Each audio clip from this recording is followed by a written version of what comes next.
नमस्कार दोस्तों। आज हम प्लेटो की क्लास तीसरी लेंगे और तीसरी क्लास के बाद में हम प्लेटो के कुछ ऑब्जेक्टिव क्वेश्चंस भी करेंगे। तो इसको डिस्कस करते हैं ना। देखो, पहली क्लास में हमने चर्चा की थी प्लेटो का इंट्रोडक्शन। प्लेटो का बचपन का नाम याद है कुछ? बचपन का नाम कहीं भूल मत जाना रे। ठीक है ना? प्लेटो को किस तरीके से ये एक आइडिया आया कि संसार में जब तक बुद्धिमान और विवेकशील लोगों का शासन नहीं होगा, तब तक इस संसार की बुराइयाँ खत्म नहीं होंगी। तो इसलिए प्लेटो ने कहा, जब तक राजा ही दार्शनिक नहीं होंगे, दार्शनिक मतलब ज्ञानी, और दार्शनिक ही राजा नहीं होंगे, तब तक इस संसार की बुराइयाँ खत्म नहीं होंगी। मेरे गुरु सुकरात को इसलिए मृत्युदंड मिला क्योंकि ये तथाकथित जो लोकतंत्र है, इसमें अज्ञानी, अयोग्य और मूर्ख लोगों का शासन था। अगर इनमें नॉलेज होती, बुद्धि होती, तो मेरे गुरु के विचारों से ज़रूर सहमत होते। क्योंकि वो सत्य को तक नहीं जानते, तो जो सत्य को नहीं जानता वो ज्ञान को नहीं जानता। और वो सुकरात से इतना प्रभावित थे प्लेटो कि वो कहते थे वर्च्यू इज नॉलेज। ये मूलतः सुकरात का कथन है, सद्गुणी ज्ञान है। और सद्गुण का मतलब है वह ज्ञान जिसका व्यवहार में उपयोग किया जाना चाहिए। Virtue is knowledge, knowledge means adopt it in behaviour. आपको सच का पता है लेकिन सच को आप व्यवहार में नहीं अपना सकते, तो फिर आपका वह ज्ञान व्यर्थ है। अगर हम मानवता की भलाई के लिए कोई काम नहीं कर सकते, तो फिर हमारा धनवान होना व्यर्थ है। तो प्लेटो इस तरीके से चीज को बताते हैं। तो प्लेटो ने स्वयं ही खुद राजवंश के थे, लेकिन फिर ये तय किया कि मैं एक एकेडमी बनाऊंगा जिसमें राजाओं को पढ़ाऊंगा। प्लेटो ने जो पहला सिद्धांत मैंने बताया था साम्यवाद, और साम्यवाद आपको पता है रिपब्लिक का उपशीर्षक है। रिपब्लिक का दूसरा उपशीर्षक न्याय प्रबंध भी कह सकते हैं। एक न्याय का सिद्धांत है, एक साम्यवाद का सॉरी, मैं गलत बोल गया। रिपब्लिक का जो उपशीर्षक है वो न्याय सिद्धांत है, जिसे हम न्याय प्रबंध भी कहते हैं, और डाइकायोसून या डिकायोसून भी कहते हैं। फिर मैंने चर्चा की थी बच्चों आपको शिक्षा सिद्धांत की। न्याय को लेकर के मैंने शायद एक कथन उल्टा बोल दिया था, बारकर का बोल दिया था, मूलतः वो सेवायन का है। क्योंकि प्लेटो कहता है justice, what is justice? Justice का मतलब ड्यूटी, जस्टिस का मतलब है कर्तव्य पालन, जस्टिस का मतलब है कानून का अभाव। क्योंकि जस्टिस व्यक्ति के स्वभाव पर आधारित, इसलिए उन्होंने न्याय की मनोवैज्ञानिक अवधारणा दी। मनोवैज्ञानिक का मतलब psychological, it means it is the matter of nature, human nature, मानव स्वभाव का गुण है न्याय। समाज में न्याय इसलिए नहीं है कि बाहर से थोपा गया पुलिस का डर है, बल्कि इसलिए व्यक्ति जन्म से कोई एक गुण लेकर पैदा हो रहा है, इसलिए अमूर्त है न्याय। क्योंकि वह व्यक्ति के व्यवहार में सो होगा, बाहर से दिखाई नहीं देगा। क्रम विभाजन है, कार्य विशेषीकरण है, और साइकोलॉजिकली वो बात कहते हैं। अच्छा, इसीलिए तो क्या है, इसीलिए बारकर क्या कहता है, प्लेटो का न्याय वस्तुतः कर्तव्य पालन है। ईएम फोस्टर, फोस्टर क्या कहता है, इसकी किताब थी मास्टर्स ऑफ पॉलिटिकल थॉट। प्लेटो का न्याय है वह नैतिकता है। क्यों? क्योंकि इसमें कानून का कोई बंधन नहीं है। व्यक्ति का मन करेगा तो करेगा, मन नहीं करेगा तो नहीं करेगा, सीधी सी बात है। उसे वह उसमें जो गुण है उसी गुण के अनुसार काम करना चाहिए, यही नैतिकता है। इसलिए प्लेटो ने जो न्याय का सिद्धांत दिया, उसको वो दो भागों में बांटता है। व्यक्ति अपने कर्तव्य का पालन करे, व्यक्तिगत न्याय, और प्रत्येक वर्ग अपने कर्तव्य का पालन करे, सामाजिक न्याय। और पूरा समाज जब कर्तव्य का पालन करेगा तो वो एक हो जाएगा, और समाज जब एक हो जाएगा तो यही बच्चों आर्किटेक्टोनिक थ्योरी है। आर्किटेक्टोनिक का मतलब है जैसे टेक्टोनिक, जैसे आर्कियोलॉजी जो होती है, पुरातत्व जो होता है, भवन जो होता है, आर्किटेक्टोनिक वास्तुशास्त्र, एक भवन बन जाता है। ऐसे ही न्याय के आधार पर पूरा राज्य एक हो जाता है, फिर उसमें कोई मतभेद नहीं होता। तो ध्यान रखना बच्चों, प्लेटो ने जो न्याय का सिद्धांत दिया वो तत्कालीन परिस्थितियों की वजह से दिया था। इसके बाद हम लेते हैं साम्यवाद का सिद्धांत। देखो, प्लेटो का जो साम्यवाद है उसके में 1 मिनट, मैंने वैसे तो खैर इसको नोट कर लिया है, पर मैं एक चीज और बता देता हूँ। प्लेटो ने कहा कि स्वभाव के गुण के आधार पर समाज में 3 वर्ग होंगे। एक वर्ग दार्शनिक शासक, जिसमें कौन सा गुण है बताओ? जिसमें विवेक का गुण है, ठीक है। दूसरा है सैनिक वर्ग, जिसमें साहस का गुण है। अच्छा, इनको कहते हैं संरक्षक और इसको कहते हैं सहायक संरक्षक,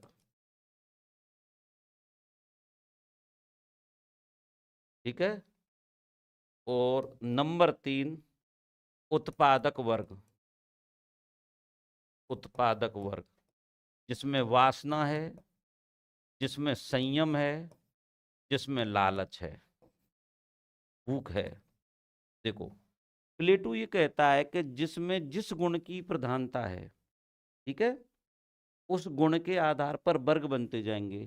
तो ध्यान रखना, प्लेटो ने एक आदर्श राज्य की कल्पना की और उस कल्पना में उसने कुल कितने वर्ग बताए? 3। आदर्श राज्य क्या है? आदर्श राज्य का मतलब है वह राज्य, कैलिपोलिस, वह राज्य जिसमें ज्ञानी लोगों का शासन होगा, दार्शनिक राजा का शासन होगा। हालांकि प्लेटो को अपने पूरे जीवन काल में एक भी दार्शनिक राजा नहीं मिला, तब उसने 347 ईसा पूर्व में अपनी मृत्यु के समय दी लॉज नामक किताब लिखी और उसमें कहा दार्शनिक राजा का नहीं, कानून के शासन का कानून का शासन होगा, है ना। तो ध्यान रखना, दार्शनिक राजा हमेशा विवेक से शासन करता है, इसलिए सर्वोच्च है, निरंकुश है, क्योंकि उसके आदर्श राज्य में कानून शब्द ही नहीं है। No law, no constitution, only उसके स्वभाव के गुण के आधार पर कर्तव्य पालन हो रहा है, ठीक है। अब देखो, प्लेटो ये कहता है कि भाई ये जब समाज बनेगा, समाज में 3 वर्ग होंगे, 1 2 3। तो इसमें प्लेटो कहता है कि आदर्श राज्य तभी चल सकता है जब साम्यवाद का पालन होगा। अब साम्यवाद किसके किसके लिए?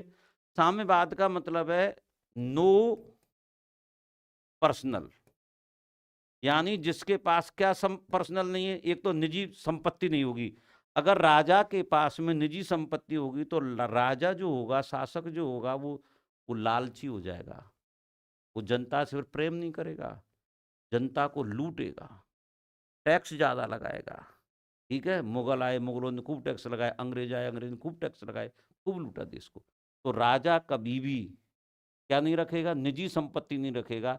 लेकिन सवाल ये, क्या सर प्लेटो का साम्यवाद और मार्क्सवाद एक ही है? कि नहीं, प्लेटो का जो साम्यवाद है वो अध्यात्मवादी है। वो ये कह रहा है कि जो शासक वर्ग है, और शासक वर्ग में इन दो को मानता है। प्लेटो का साम्यवाद इन दो पे लागू है बच्चों।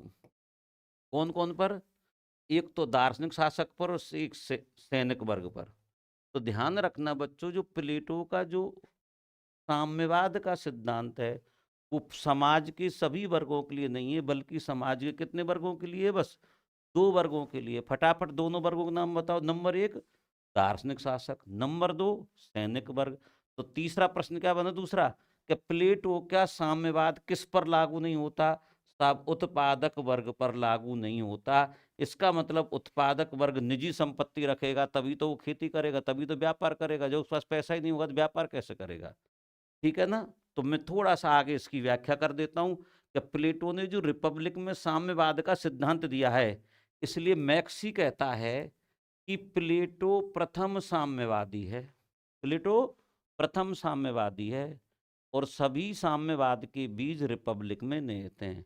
लेकिन टेलर, TRI नोट, टेलर कहता है प्लेटो साम्यवादी नहीं है, क्योंकि प्लेटो का साम्यवाद और आधुनिक जो मार्क्सवाद है उसमें बड़ा जमीन आसमान का फर्क है। क्योंकि प्लेटो के साम्यवाद में वर्ग तो हमेशा रहेंगे, जबकि मार्क्सवाद में वर्ग होते ही नहीं है। पूंजीपति वर्ग समाप्त हो जाएगा। यहाँ तो संपत्ति खत्म हो रही है, परिवार खत्म हो रहा है, वर्ग खत्म नहीं हो रहे हैं, ठीक है ना।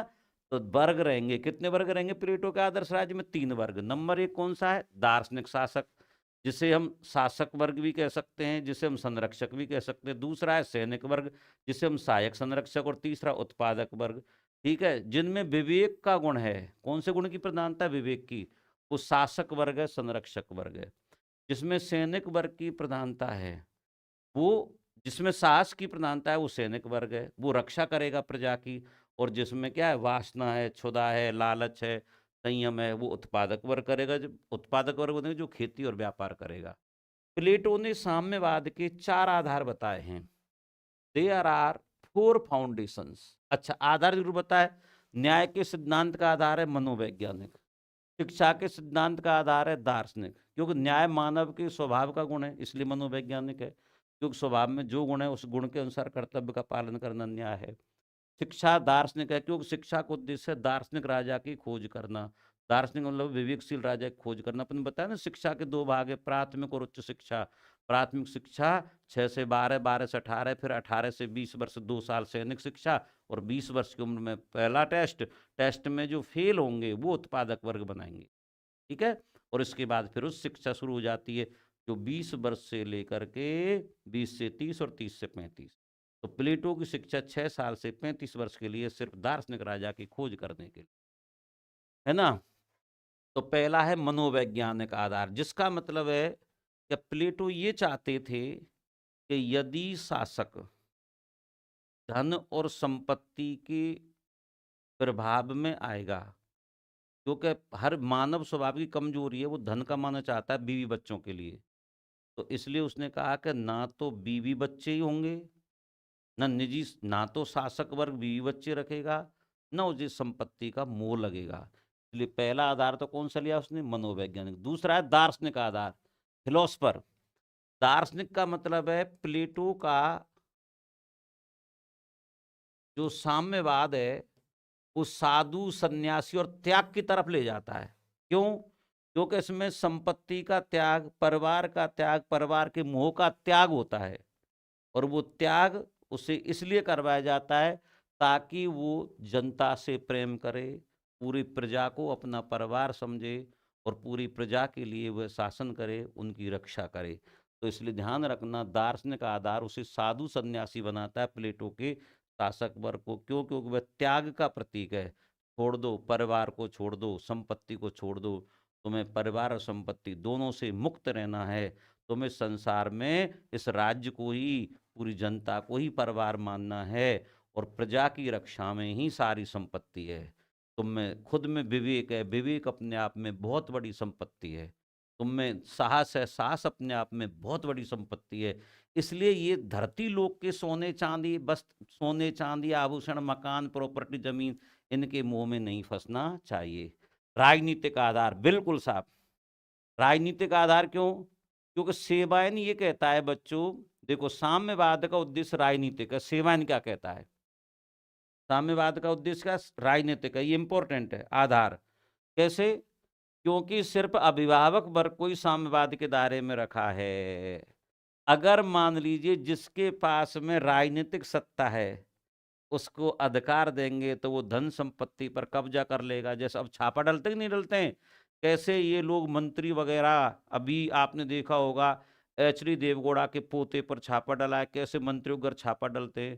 तो एक स्वाभाविक सी बात है, जिनके हाथ में राजनीतिक सत्ता होती है वो धन संपत्ति पे भी कब्जा कर लेते हैं। या जो धनवान लोग होते हैं वो शासक को खरीद लेते हैं, पैसा दे करके कानून को खरीद लेते हैं। इसलिए ध्यान रखना, सेमायन कहता है प्लेटो के साम्यवाद का उद्देश्य राजनीतिक है, जिसका मतलब है कि जो शासन में रहेंगे वो कभी धन संपत्ति एकत्रित नहीं कर सकते। No personal property, no personal family, ठीक है। सेबाइन, तो देखो वाइन धन संपत्ति से बाइन आती है ना, तो राजनीतिक है। व्यावहारिक, सही बात है। देखो प्लेटो कहता है कि जिस वर्ग को राजनीतिक सत्ता मिलेगी उसको तो आर्थिक सत्ता नहीं मिलेगी, और जिस वर्ग को आर्थिक सत्ता मिलेगी उसको राजनीतिक सत्ता नहीं मिलेगी। तो उन्होंने क्या विभाजन कर दिया। तो व्यावहारिक का मतलब है जिनको राजनीतिक सत्ता मिलेगी वो तो आर्थिक सत्ता से दूर रहेंगे, और जिनको आर्थिक सत्ता मिलेगी, खेती जमीन ज्यादा, प्रॉपर्टी, धन संपत्ति, परिवार, वो राजनीति में नहीं आएंगे। इसलिए चौथा आधार है व्यावहारिक। अब देखो हरमन कहता है प्लेटो ने अपने जीवन काल में आर्थिक विषमता के दुष्परिणाम देख लिए थे, इसलिए राजनीतिक सत्ता और आर्थिक सत्ता को अलग अलग कर दिया। हरमन कहता है, हर मन, ठीक है ना। अब मन से होता है मनी, हर मन, और मन से क्या होता है? मनी। तो मनी का मतलब है आर्थिक विषमता। मनी है तो आर्थिक विषमता पैदा होगी। तो प्लेटो ने अपने जीवन काल में आर्थिक विषमता के दुष्परिणाम देख लिए थे। जिसके पास बहुत ज्यादा पैसा था वही सत्ता, पद, पुरस्कार सब ले लेता था, और गरीब किसान के पास कुछ भी नहीं रहता था, उसके साथ अन्याय शोषण होता था। इसलिए राजनीतिक सत्ता और आर्थिक सत्ता दोनों को अलग अलग कर दिया। अब देखो, प्लेटो के साम्यवाद के आधार हैं 4 जो रिपब्लिक में लिखे हुए हैं, ठीक है।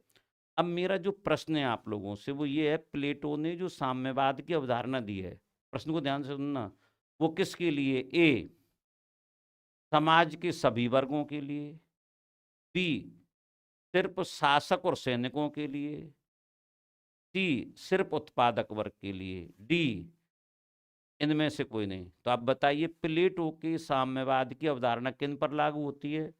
एक तो सैनिकों पर और एक शासकों पर, उत्पादक वर्ग पर लागू नहीं होती। इसलिए प्लेटो का साम्यवाद पूरा है कि अधूरा है? इसलिए प्लेटो का जो साम्यवाद है, प्लेटो का साम्यवाद अर्ध साम्यवाद है। कैसा है? क्वेसी फेडरलिज्म है, अर्ध साम्यवाद है। और ये कहने वाले विचारक हैं नेटार्प। बताओ, नेटार्प, देखो इधर भी टार्प और इधर भी टार्प, अर्ध टर्प, ठीक है। अच्छा, नेटल शिप अलग है, नेटार्प अलग है, एक बात हो। दूसरी मैं आपको क्या दूं, प्लेटो ने जो इस साम्यवाद का सिद्धांत दिया है मौलिक नहीं है, मौलिक नहीं है। क्यों नहीं है? क्यों? क्योंकि साहब क्रीट नामक नगर राज्य में, क्रीट ये नगर राज्य था, जैसे स्पार्टा था, एथेंस था, ऐसे, ठीक है। यहाँ सहकारी खेती होती थी, यानी जमीन पर एक व्यक्ति का कब्जा नहीं था, तभी राज्य के द्वारा जमीन खेती करवाई जाती थी, सहकारी खेती। सब लोग मिलकर के जमीन पर काम करते थे, और जो अन्न पैदा होता था सब लोग उस अन्न को हिस्से में बांट लेते, श्रम के हिसाब से और जरूरत के हिसाब से, ठीक है। स्पार्टा में, ठीक है, 7 वर्ष की आयु में सारे बच्चे ले लिए जाते थे। आयु में बच्चों को राज्य शिक्षा देता था, यानी सभी बच्चे, महिलाएं, पुरुष राज्य के अंडर में होते थे, और वो सार्वजनिक रूप से रहते थे। कोई प्राइवेट, कोई मकान नहीं रहता था, सब सरकारी आवासों में रहते थे, राज्य के आवासों में, ठीक है। अब देखो, पाइथागोरस से, प्लेटो ने ये पाइथागोरस से लिया कि जो संपत्ति है उस पर सबका समान रूप से अधिकार है। पाइथागोरस गणितज्ञ था, आपको पता है। तो प्लेटो ने जो, और आपको मैं एक चीज और बता दूं, स्त्रियों का जो साम्यवाद की अवधारणा है ये भी उसकी मौलिक अवधारणा नहीं है। तो प्लेटो ने जो साम्यवाद की अवधारणा दी है वो मौलिक अवधारणा नहीं है बच्चों, ठीक है ना। ये भी अपने को दिमाग में रखना है ना। तो मैं इस पर थोड़ा सा आपको बता देता हूं कि प्लेटो ने जो साम्यवाद का जो सिद्धांत दिया है उसके उद्देश्य क्या है, विशेषता क्या है। पहला, अगर मैं ये कहूं कि महिलाओं की मुक्ति चाहता है प्लेटो, दरअसल प्लेटो ये कहता है कि जो शासक वर्ग होगा वो होगा जिसमें विवेक की प्रधानता है, जिसमें साहस की प्रधानता है, यही तो शासक और सैनिक हैं। और ये गुण महिलाओं में है तो महिला भी शासक बनेंगी, महिला भी सैनिक बनेंगी। तो जब महिलाएं शासक होंगी तो महिला नो फैमिली, अर्थात महिलाओं की निजी फैमिली नहीं होगी, निजी परिवार नहीं होगी। ये नहीं आज की तरह ले एक बच्चा है वो कर इसका पालन पोषण, स्त्री से कहते जॉब छोड़ दे।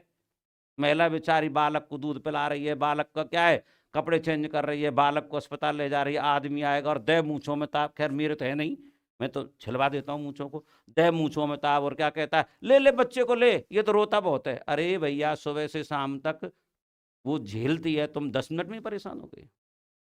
तो Plato gives this theory for the overall freedom of women, emancipation of women. महिला मुक्ति का सिद्धांत है। महिला को किससे मुक्ति मिल रही है? परिवार से। महिला अपनी बुद्धि और योग्यता के दम पर काम करेगी ना, पब्लिक प्लेस पर शासन संभालेगी ना, वो काय को बच्चा के कपड़ा नहीं चेंज करेगी।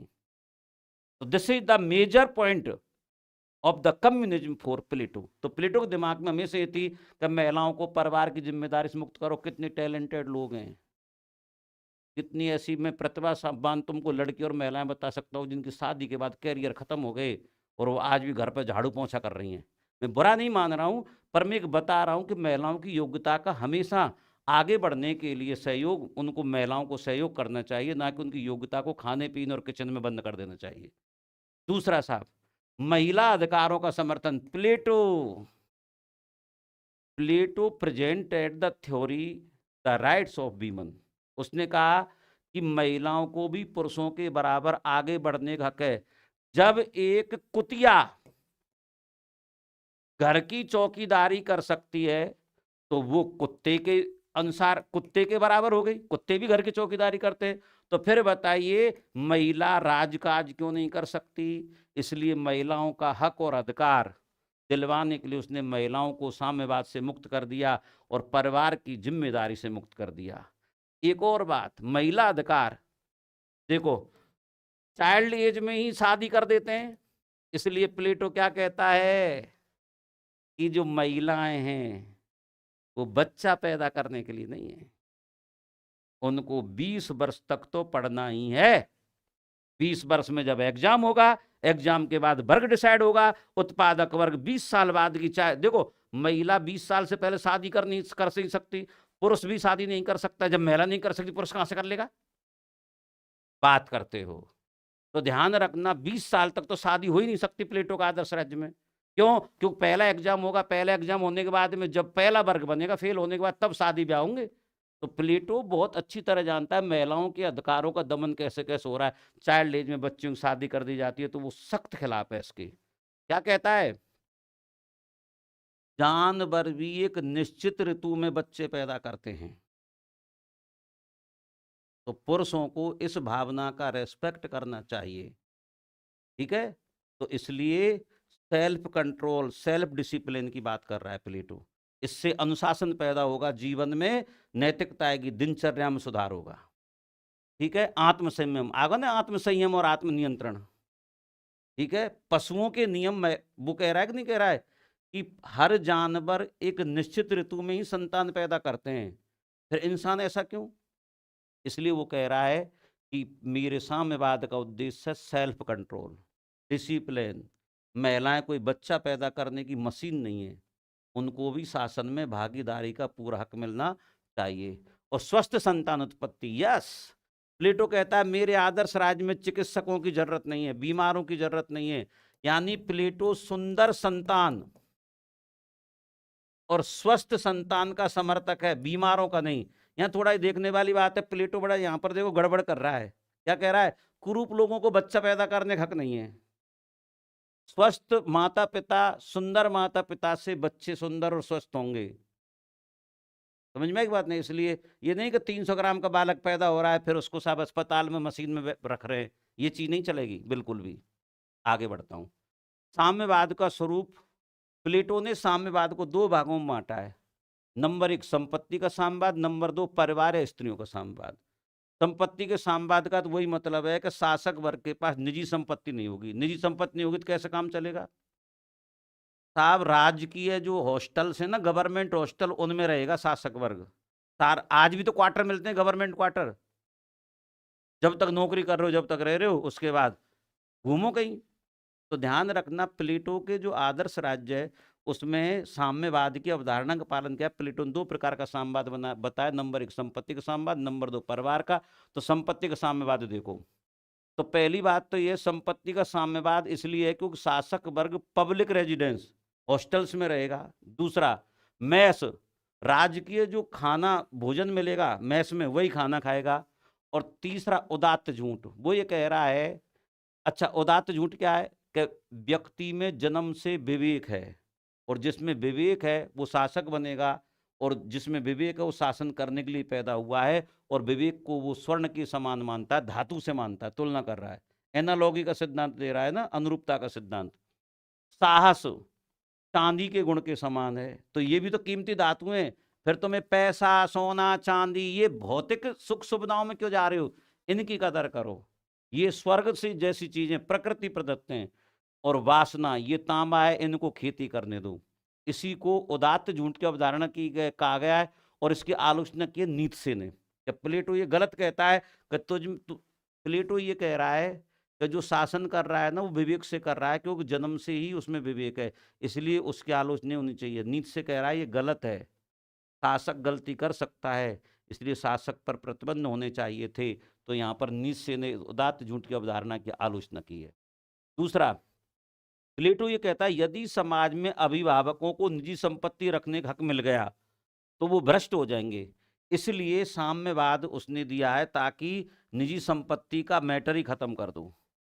अरस्तु कहता है कि देखो साहब, अरस्तु क्या कहता है कि प्लेटो ने भले ही निजी संपत्ति का अंत कर दिया हो, भले ही शासक वर्ग को निजी संपत्ति की वो क्या अधिकार नहीं दे रहा है, लेकिन अरस्तु कहता है निजी संपत्ति स्वाभाविक है, प्राकृतिक है। व्यक्ति के पास संपत्ति होगी तभी वो क्या है, अपने घर परिवार और देश का विकास कर सकता है, कल्याण कर सकता है। तो अरस्तु ने आलोचना की है, ये ध्यान रखना। अब मैं बात कर रहा हूं परिवार स्त्रियों के साम्यवाद की। देखो, पहली बात तो ये प्लेटो ये कहता है कि परिवार का मतलब है कि जो शासक वर्ग है जिसमें राजा और सैनिक दोनों आते हैं, निजी पर्सनल परिवार नहीं रखेगा, नो पर्सनल फैमिली।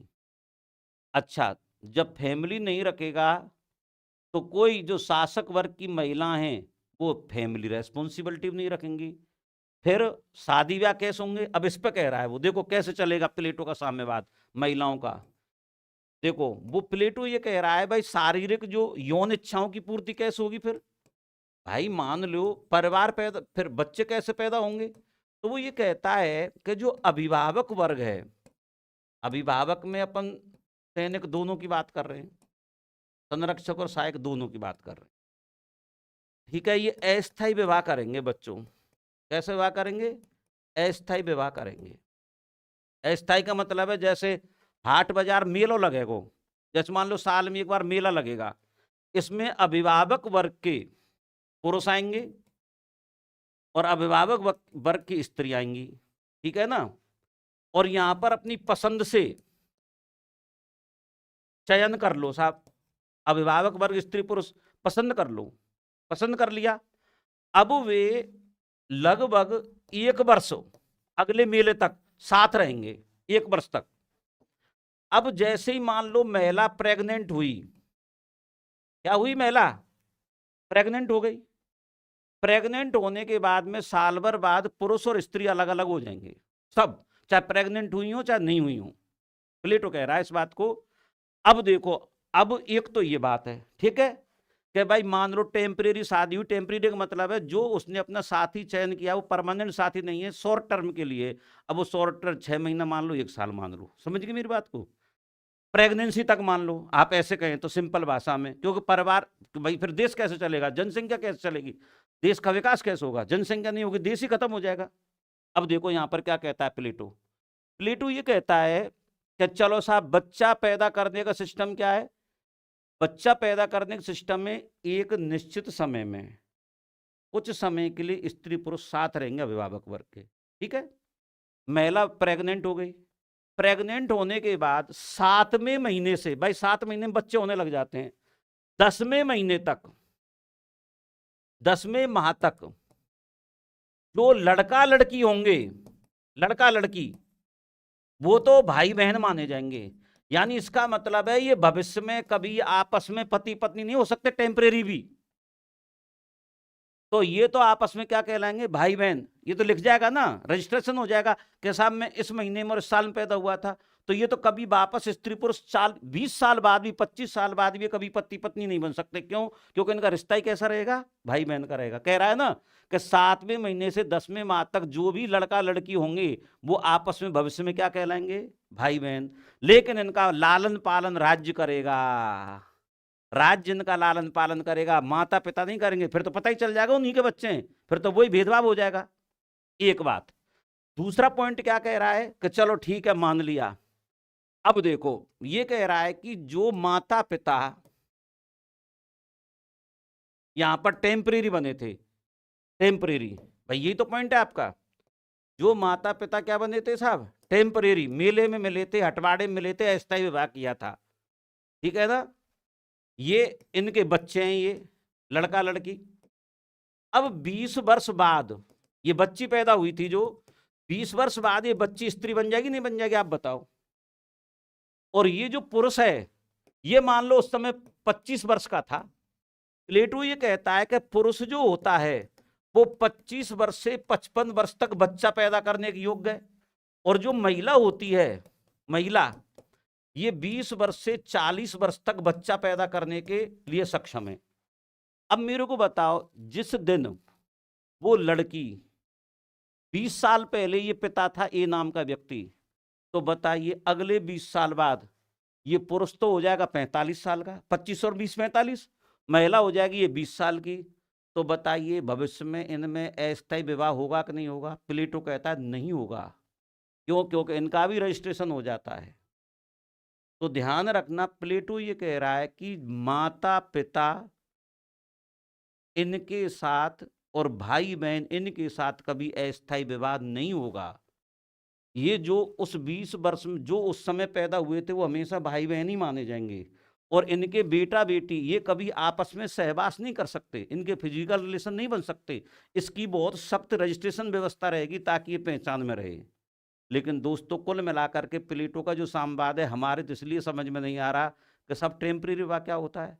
हर साल नई लड़की मिलेगी, हर साल नया लड़का मिलेगा, हर साल नए रिश्ते होंगे। वो कैसे याद रखेंगे कि ये कौन से साल का बच्चा है और सब कौन से साल वो पति रहा था? 30 साल पुरानी बात किसको याद रहेगी? 25 साल बाद पुरानी बात किस? वो कह रहा है कि पुरुष 25 से 55 साल तक बच्चा पैदा कर सकता है। इसका मतलब वो जिन कितनी बार उसने अस्थायी विवाह किया होगा वो कैसे पहचानेगा? तो प्लेटो का ये साम्यवाद पशु और जानवरों जैसा है। भले ये महिला मुक्ति की बात करता हो, सही नहीं है, लेकिन इसलिए प्लेटो के साम्यवाद की अरस्तु ने भी आलोचना करी। अरस्तु क्या कहता है?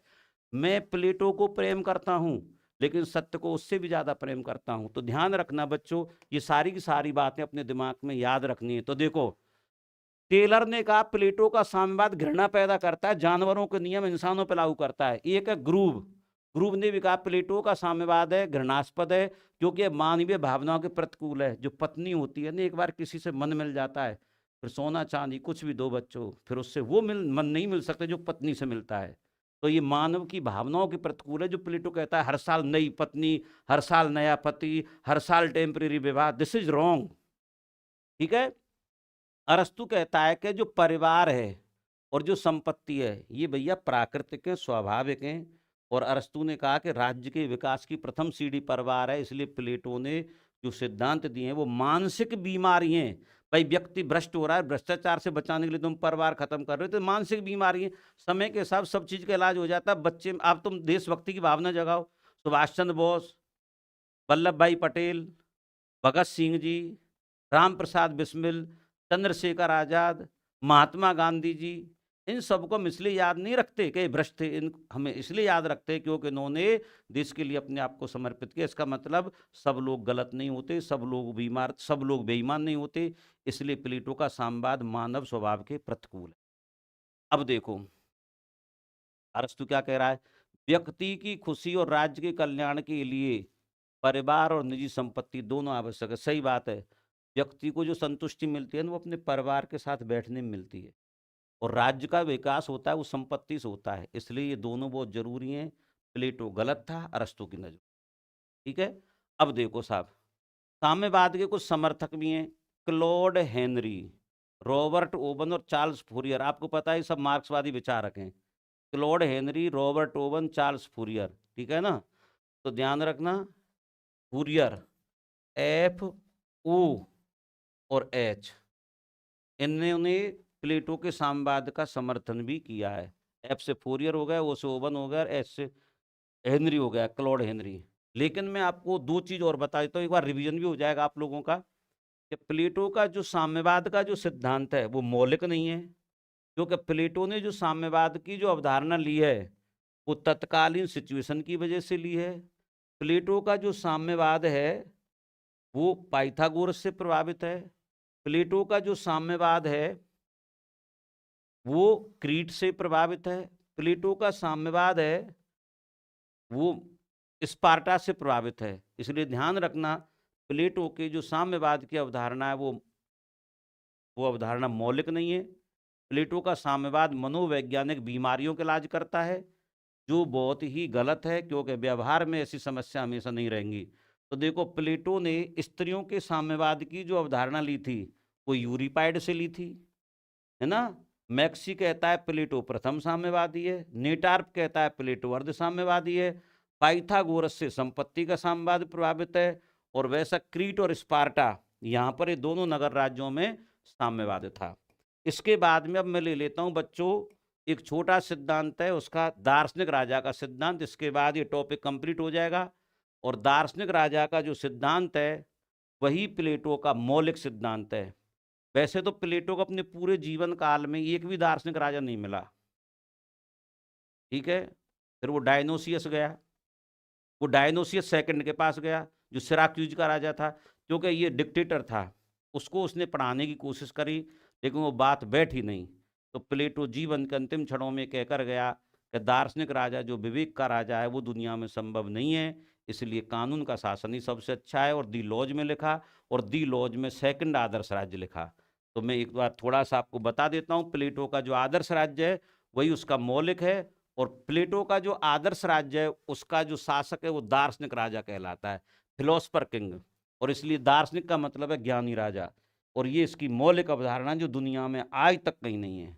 तो प्लेटो का आदर्श राज्य में 3 वर्ग होंगे, तीनों वर्ग आपको याद है। जिसमें विवेक होगा वो शासक, जिसमें साहस होगा वो सैनिक, जिसमें उत्पादन होगा वो, जिसमें वासना होगी वो उत्पादक वर्ग, ठीक है। इसको हम उदात्त झूठ से बताते हैं। इसको प्राप्त करने के उसने 2 साधन बताए थे, एक शिक्षा और एक साम्यवाद। प्लेटो की जो शिक्षा व्यवस्था है वो भी लोकतांत्रिक नहीं है, हालांकि शिक्षा राज्य के द्वारा ही दी जाती है, वो एक अलग बात है। दार्शनिक राजा सर्वोच्च है क्योंकि वो विवेक से शासन करेगा, वो निरंकुश है। इसलिए बारकर ने, इसलिए जो बारकर है, कौन है? बारकर। बारकर ने इस दार्शनिक राजा को प्रबुद्ध निरंकुश तंत्र कहा है, एनलाइटेड डिक्टेटर, प्रबुद्ध निरंकुश, बारकर। तो ये ध्यान रखना, क्यों? क्योंकि इसमें कानून का भाव है। देखो ये आ गया एब्सेंट ऑफ लॉ, ठीक है। अच्छा देखो हीगल ये कह रहा है कि प्लेटो के आदर्श राज्य में व्यक्ति को स्वतंत्रता तो है ही नहीं, तो एब्सेंट ऑफ लिबर्टी। इसलिए प्लेटो का जो आदर्श राज्य है वो जड़ है, निर्जीव है, क्योंकि उसमें क्या है, फिक्स है चीजें, तुझे ये काम करना है, तुझे ये काम करना है, तुझे ये काम करना, न्याय के अनुसार चलता है। अच्छा बारकर कहता है कि जो दार्शनिक राजा होगा उस पर 4 एक कर्तव्य करने ही पड़ेंगे। थोड़ी सी सीमा बताई बारकर ने। नंबर 1, वो न्याय का पालन करेगा। न्याय का मतलब है प्रत्येक व्यक्ति को अपने स्वभाव के अनुसार कर्तव्य करने का अधिकार है, जिसमें दार्शनिक राजा कोई हस्तक्षेप नहीं करे बल्कि उसको कंट्रोल करे। दूसरा है आर्थिक विषमता को नहीं बढ़ने देगा दार्शनिक राजा। तीसरा है निःशुल्क और अनिवार्य शिक्षा राज्य के द्वारा दी जाएगी, और जनसंख्या पर नियंत्रण। देखो बारकर ने दार्शनिक राजा पर 4 सीमाएं लगाई हैं।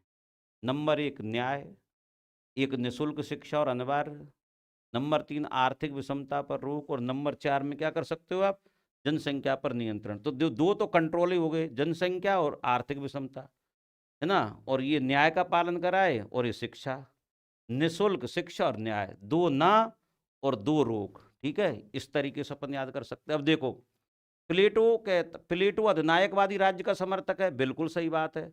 इस बात को बारकर भी कहता है, इस बात को रसेल भी कहता है, इस बात को क्रॉसमैन भी कहता है। क्रॉसमैन मैंने ऐसे लगा दिया, क्रॉसमैन। टाइनबी भी कहता है। टाइनबी क्या कहता है? प्लेटो प्रतिक्रियावादी विचारक है, अमानवीय विचारक और संकुचित सोच वाला है। संकुचित सोच क्यों? क्योंकि वो ये मान के चलता है कि इन थोड़े से लोगों में ही बुद्धि है, तो इन्हीं लोगों को शासन करने का हक है। जो विचार उत्पादक है वो कभी सत्ता प्राप्त नहीं कर सकते, जो कि गलत है, अलोकतांत्रिक है। कुल मिलाकर के प्लेटो एंटी डेमोक्रेटिक है, अलोकतांत्रिक है, बिल्कुल सही बात है, एंटी डेमोक्रेटिक है। अच्छा कार्ल पोपर, open society and its enemies, वो एक तो कहता है प्लेटो, एक हीगल और एक मार्क्स, खुले समाज के 3 दुश्मन हैं, प्लेटो, हीगल, मार्क्स, पोपर के अनुसार। और पोपर ने प्लेटो को फर्स्ट फासिस्ट कहा है। क्यों? क्योंकि इसमें राज्य ही सब कुछ है, राजा ही सब कुछ है, व्यक्ति के पास स्वतंत्रता नहीं है, व्यक्ति के पास अधिकार नहीं है। जो राजा कहेगा, राजा के अनुसार, दार्शनिक राजा के अनुसार ही शासन का संचालन होगा। इसलिए पोपर ने प्रथम फासिस्ट कहा है, ये ध्यान रखना। Open society and it's enemy में प्लेटो फर्स्ट फासिस्ट है, प्रथम फासीवादी है। हालांकि हम पूर्णतः सहमत नहीं है, क्योंकि प्लेटो का राजा दार्शनिक है, कोई युद्ध तो करता नहीं है प्लेटो का राजा या साम्राज्यवादी हो, है ना, जबकि फांसीवाद तो युद्ध, हिंसा, ठीक है, और उग्र राष्ट्रवाद की बात करता है। प्लेटो ऐसा कुछ भी नहीं कहता, इसलिए हम पापर के इस कथन से सहमत नहीं है। ये सब मूल्यांकन होगा। बर्लिन कहता है, जी बर्लिन व्यक्ति की अखंड मुक्ति का विरोधी है प्लेटो। हाँ, ये तो हम कह सकते हैं, क्योंकि व्यक्ति के फ्रीडम का समर्थन नहीं करता। अच्छा, बर्लिन और पोपर दोनों कह रहे हैं कि जो प्लेटो ने जो सिद्धांत दिया है वो ऐतिहासिकता के आधार पर गलत है, हिस्ट्री के आधार पर, क्योंकि ऐसा दुनिया में कहीं नहीं हुआ कि दार्शनिक राजा के शासन को जनता स्वीकार कर ले। हमेशा अगर कहीं पर मान लीजिए शासक आए भी तो उनके खिलाफ विद्रोह और क्रांति हुई है, तो इतिहास कहीं इनका समर्थन नहीं करता। तो पोपर ने और बर्लिन ने ऐतिहासिकता के आधार पर भी प्लेटो की क्या की है बच्चों, आलोचना की है। अच्छा, हार्नले कहता है कि प्लेटो ने जो अपनी शिक्षा का सिद्धांत दिया है वो अधिनायकवादी है। हम तो उसका विरोध करते हैं कि वो लोकतांत्रिक नहीं है। क्यों नहीं है? क्योंकि जो उच्च शिक्षा है वो सबके लिए नहीं है, सिर्फ शासक और सैनिक के लिए। उसमें किसान मजदूर जा ही नहीं सकता, ठीक है ना। तो इसमें प्लेटो की शिक्षा में अधिनायक तंत्र के बीज हैं। हार्नले, ठीक है ना, तो हल बीज, हल किसान हल चलाता है ना तो बीज बोता है, तो हार्नले बीज। सेबायन कहता है कि प्लेटो का जो न्याय है, जिसमें जो व्यक्ति में जिस गुण है वो उसी के हिसाब से कर्तव्य का पालन करेगा, और ये गुण कभी चेंज नहीं हो सकता, इसलिए जड़ है ये। आत्मपरक है, निष्क्रिय और काल्पनिक और अव्यावहारिक है, यानी स्टेबिलिटी है इसमें, सोशल चेंज नहीं होता इससे। इससे कोई क्या है, ये एक्चुअलिटी नहीं है, मानव का स्वभाव है, बदलता रहता है। आज मान लीजिए कोई व्यक्ति मजदूरी कर रहा है तो कल को आईएएस भी तो बन सकता है पढ़ लिख करके, लेकिन प्लेटो इसको अवसर देता ही नहीं है। इसलिए ये एक इनएक्टिव व्यवस्था है जो जस्टिस थ्योरी है। तो यहाँ पर सेवाइन ने भी प्लेटो के आदर्श राज्य की आलोचना की है। कार्ल पोपर क्या कह रहा है कि भले ही प्लेटो चाहे कैसा भी रहा है ना, पश्चिमी चिंतन या तो प्लेटोवादी रहा है या प्लेटो का विरोधी। अपन अरस्तु की बात करें या प्लेटो से पहले की बात करें, है ना, लेकिन शायद कभी गैर प्लेटोवादी रहा हो, यानी कि कभी भी वो प्लेटो से अलग नहीं हट पाए। क्यों? क्योंकि दुनिया में आज भी सबसे बड़ी समस्या यही है बच्चों कि अच्छा शासक कौन होना चाहिए, शासक कैसा होना चाहिए। ये समस्या प्लेटो के समय में भी थी और ये समस्या अभी भी बनी हुई है ना। तो ध्यान रखना बच्चों, प्लेटो ने जो ये सिद्धांत दिया है, ये सिद्धांत बहुत ही महत्वपूर्ण है। इसके बाद में जो अगली हम बात करेंगे बच्चों प्लेटो को लेकर के, अगली बात होगी हमारी अरस्तु में। और अरस्तु में जब हम तुलना करेंगे कि दी लॉज में प्लेटो का सेकंड बेस्ट आइडियल है, सर्वश्रेष्ठ दूसरा आदर्श राज्य, सर्वश्रेष्ठ best ideal state, second best है ये, है ना, आइडियल स्टेट। और ये बात कहता है सेबाइन, और यही अरस्तु का फर्स्ट आइडियल स्टेट क्या आइडियल स्टेट है। तो ये ध्यान रखना, जब हम अरिस्टोटल लेंगे अगली जो क्लास होगी उसमें हमारी चर्चा होगी दोस्तों। आज प्लेटो में हम इतना ही लेंगे, लेकिन हम कुछ ऑब्जेक्टिव प्रश्न लेंगे प्लेटो में। क्या लेंगे हम? ऑब्जेक्टिव प्रश्न लेंगे। तो मैं अभी थोड़ा सा आपको एक ब्रेक दे रहा हूं और इसमें फिर अपन एक प्रश्न लेते हैं ना। चलो साहब। हाँ बच्चों, जैसा कि आपको पता है अपनी क्लास हो गई है, तो अब मैं फटाफट आपको प्लेटो के कुछ महत्वपूर्ण सवाल इनको देख लेते हैं। देखो, प्लेटो के अनुसार जस्टिस क्या है, न्याय क्या है, सापेक्ष अवधारणा निरपेक्ष है, कानूनी उपयुक्त सभी है। देखो, ये भी नहीं है, ये भी नहीं है, तो ये भी नहीं है, निरपेक्ष है। क्यों? क्योंकि जिस व्यक्ति में जन्म से जो गुण है स्वभाव का, उसके अनुसार कर्तव्य पालन करना ही क्या है, न्याय है।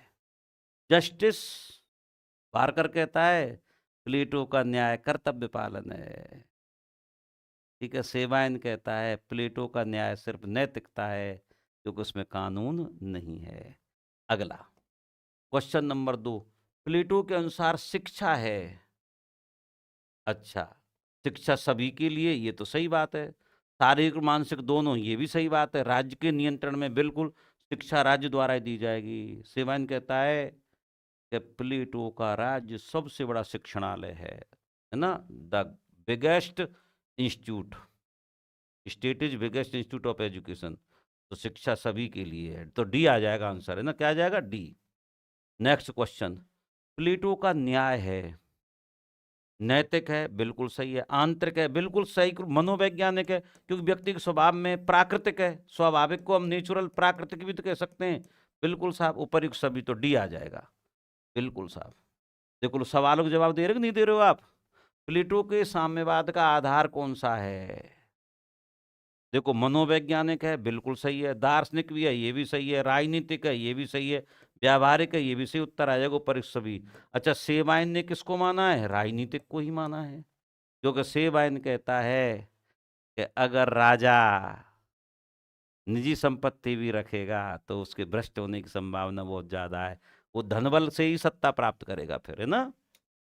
किसने कहा प्लेटो यदि जीवित होते तो वे आधुनिक साम्यवादियों से अधिक साम्यवादी होते? Maxi political philosophy. टेलर कहता है नो, प्लेटो साम्यवादी नहीं है ना, ये टेलर कहता है। ठीक है, चलो साहब। किसने कहा मैं प्लेटो को प्यार करता हूं लेकिन सत्य को उससे भी अधिक? ये तो सीधा ही कथन है, अरस्तु का है, क्योंकि उसने प्लेटो के लगभग सभी सिद्धांतों की जो रिपब्लिक में उनकी आलोचना की है। तो लेकिन मैं सत्य को उससे भी अधिक, इसका मतलब प्लेटो ने जो रिपब्लिक में लिखा वो सच नहीं, सिर्फ कल्पना थी। ठीक है, इसलिए अरस्तु ऐसा कहता है। निम्न में से बेमेल है न्याय के सिद्धांत के संबंध में। सेफेलस व पॉलीमार्क्स परंपरावादी न्याय, ये तो सही है। थ्रेसिमेकस क्रांतिकारी न्याय, रिवोल्यूशनरी। ठीक है, ग्लाउकन व्यवहारवादी, तो उपर्युक्त सभी। अच्छा सॉरी, तो बेमेल कौन सा है? बेमेल है ये रहा बी, उत्तर आ जाएगा बी। उत्तर क्या आ जाएगा? बी। अच्छा, पॉलीमार्क्स क्या कहता है? ये पुत्र था, सेफेलस पिता था। ट्रुथ इज जस्टिस, ठीक है, सत्य ही बोलना न्याय है, सत्यमेव जयते। पॉलीमार्क्स क्या कहता है? शत्रु के साथ शत्रुता, मित्रता के साथ मित्रता, है ना, अच्छे के साथ अच्छा, बुरे के साथ बुरा। ठीक है, चलो साहब। प्लेटो की कौन सी अध्ययन पद्धति है? समरूपता है, बिल्कुल। टेलियोलॉजिकल है, ये रही टेलियोलॉजिकल। एनालॉगी और ये डेडक्टिव, निगमनात्मक, ये सभी की सभी हैं, तो उत्तर आ जाएगा डी, उपर्युक्त सभी। प्लेटो का मौलिक सिद्धांत है, ये रहा दार्शनिक राजा, क्योंकि शिक्षा उसने आदि एथेंस से ली थी, मानसिक स्पार्टा से ली थी, शारीरिक साम्यवाद भी उससे पहले चल ही रहा था, मैंने बताया ना, क्रोट में यूरिपाइड और वो पाइथागोरस, वो सब बोल ही रहे थे। तो दार्शनिक राजा का सिद्धांत मौलिक है, न्याय का भी मौलिक नहीं है ना। चलो साहब, प्रथम राजनीतिक दार्शनिक कौन है? प्लेटो है। फर्स्ट पॉलिटिकल साइंटिस्ट कौन है? प्लेटो। देखो अगर कॉन्सेप्ट समझ में आ गए तो कठिन तो अपने आप ही सॉल्व हो जाते हैं, है ना। तो ध्यान रखना, कॉन्सेप्ट क्लियर होनी चाहिए, आपका कोई सवाल गलत नहीं होगा। प्लेटो का राजनीतिक दर्शन कठोर सामाजिक शून्यवाद किसने कहा? ये सवाल है, फटाफट मेरे को बताइए। प्लेटो का सामाजिक दर्शन कठोर सामाजिक शून्यवाद, ये किसने कहा? ये इंपॉर्टेंट है, राजनीतिक दर्शन कठोर सामाजिक शून्यवाद है। अगर इस प्रश्न का आप ढंग से उत्तर दे दें तो काम हो जाए। बताओ फटाफट, किसने कही ये बात? प्लेटो का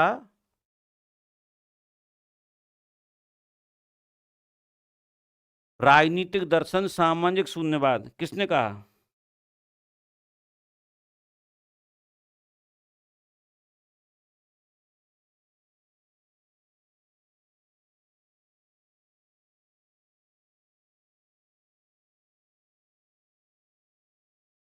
ठीक है, निस्बेट। किसने कहा? निस्बेट ने कहा। तो ये तो देखो, बारकर वगैरह, जोबट वगैरह, शिक्षा आजीवन चलना चाहिए, है ना, शून्यवाद, ये आलोचना जैसा हो गया, तो ये है, तो निस्बेट। अगला देखो, ज्ञान की अवस्थाएं हैं, कल्पना भी है, बिल्कुल। सबसे पहले व्यक्ति इमेजिनेशन ही करता है, सबसे पहले एरोप्लेन आया, एरोप्लेन की कल्पना विचार आया, फिर विश्वास है, फिर तर्क और प्रत्यय, ये अंतिम ज्ञान है। ठीक है, तो ध्यान रखना, ये सारी की सारी चीजें एग्जाम में आती रहती हैं बच्चों। अगला प्रश्न मेरा मैं चेंज कर देता हूं। अगला क्वेश्चन, प्लेटो ने सद्गुण में किसे शामिल किया है? इसको तो फटाफट बता सकते हो, आप ही बता दोगे इसको, तो बताओ फटाफट।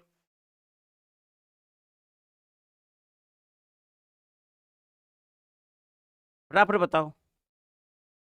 साहस बिना, साहस, संयम, विवेक और न्याय, उपर्युक्त सभी। ठीक है, प्लेटो के शिक्षा सिद्धांत में क्या शामिल नहीं है? मौजूकी, सही है। व्यायाम, संगीत, साहित्य, ठीक है।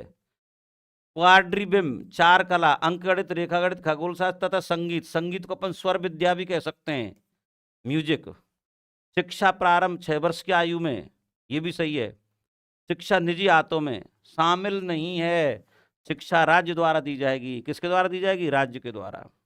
चलो, निम्न में से किसका प्रभाव प्लेटो पर पड़ा? पैरामेनाइडस, सही है। थ्योरी ऑफ फॉर्म या थ्योरी ऑफ आइडिया, ठीक है ना, याद है ना। ये जो संसार है, ये जो शरीर है, जो दिखाई दे रहा है, वो तो मैटर है, भौतिक है। लेकिन वास्तव में जो दिखाई नहीं देती है, जो आत्मा है, जिसकी वजह से शरीर में अच्छी और बुरी चीजें आती हैं, जाती हैं, व्यक्ति चिंतन करता है, शरीर की वजह से नहीं। शरीर तो सबके पास है, लेकिन काम सब, कर्म सबके अलग अलग क्यों है? क्योंकि सबके विचार, थॉट अलग हैं, सबकी आत्मा क्या है? अलग है। इसलिए तो ध्यान रखना, जो मैटर है वो इम्पोर्टेंट नहीं है, फॉर्म या आइडिया इम्पोर्टेंट है। सेब से ज़्यादा जरूरी है, सेब खराब हो सकती है, लेकिन उसके बीच से दोबारा सेब आ सकता है, इसलिए इटर्नल सत्य है, शाश्वत सत्य है ना। तो ध्यान रखना, जो स्थिर है, स्थायी है, वही अपनी फॉर्म है, वही अपना आइडिया है, वही अपना विचार है। इसलिए संसार की बुराइयां कब तक समाप्त नहीं होंगी? जब तक विवेकशील ज्ञानी राजा नहीं आएंगे, ठीक है ना। चलो, हेराक्लिटस, फ्लक्स या भौतिक वस्तुओं का, ठीक है। ये नश्वर है, भौतिक चीज पदार्थ अस्थायी हैं।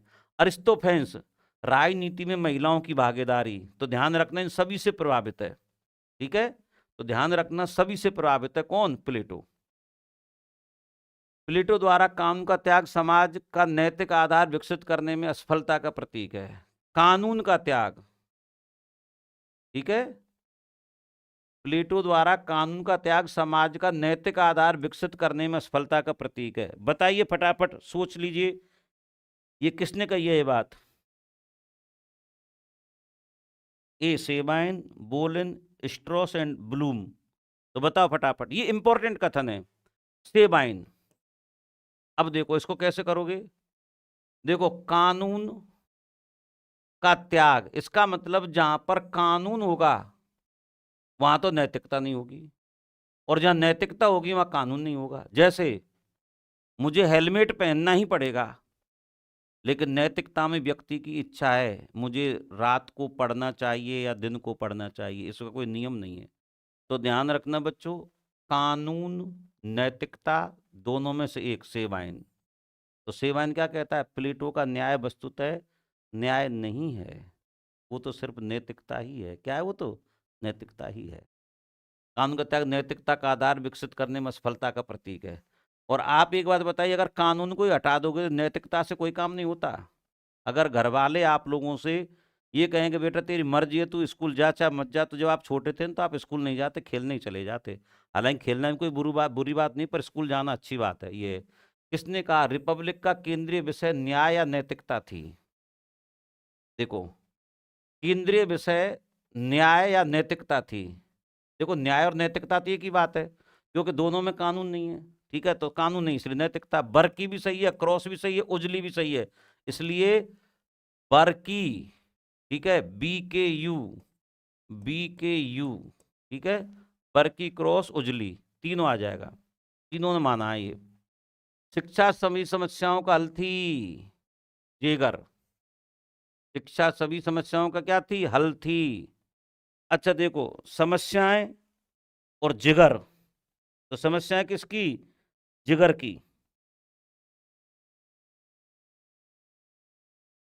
समस्याएं किसकी? जिगर की, है ना। तो जिगर, हल, दिल, समस्याओं का हल, जिगर। उदात्त झूठ के आधार पर प्लेटो की आलोचना किसने की थी? ये नीत्शे ने की थी। नोबल लाई क्या कहता है? आपको पता है क्या कहता है? ये कहता है साहब, नीत्शे कह साहब, ये कौन सा तरीका है कि ये जो राजा है ना, इसमें विवेक है, और ये विवेक की वजह से शासन करे, इसलिए तुम इसका विरोध मत करो। हम क्यों माने कि यही बुद्धिमान है? बुद्धिमान हम भी तो हैं, बुद्धिमान दूसरे भी तो हैं, इसलिए झूठ बोल रहा है, हम नहीं मानते इसकी बात को, है ना। तो ये नीत्शे। किसने कहा प्लेटो की शिक्षा बुद्धि को कुंद करती है? देखो, किसने कहा प्लेटो की शिक्षा बुद्धि को रोकती है, बुद्धिवाद को? यानी एक बार अगर कोई व्यक्ति फेल हो गया, क्या हो गया बच्चों, एक बार कोई व्यक्ति अगर फेल हो गया, जैसे ये देखो फर्स्ट एग्जाम होगा 20 वर्ष की उम्र में, यहाँ फेल हो 20 वर्ष की आयु में, और अगर कोई व्यक्ति क्या है दुर्भाग्यवश उस एग्जाम को नहीं दे पाया, मान लो बीमार हो गया, घर पर कोई काम लग गया, कई बार एब्सेंट हो जाते हैं, तो उसकी जिंदगी खराब है, वो दोबारा फिर आगे पढ़ ही नहीं सकता, इसलिए बुद्धि को रोक रही है। वो तो ये कह रहा है भैया उसके स्वभाव में जो गुण है ना उन्हीं के अनुसार शिक्षा दी जाएगी, ठीक है ना।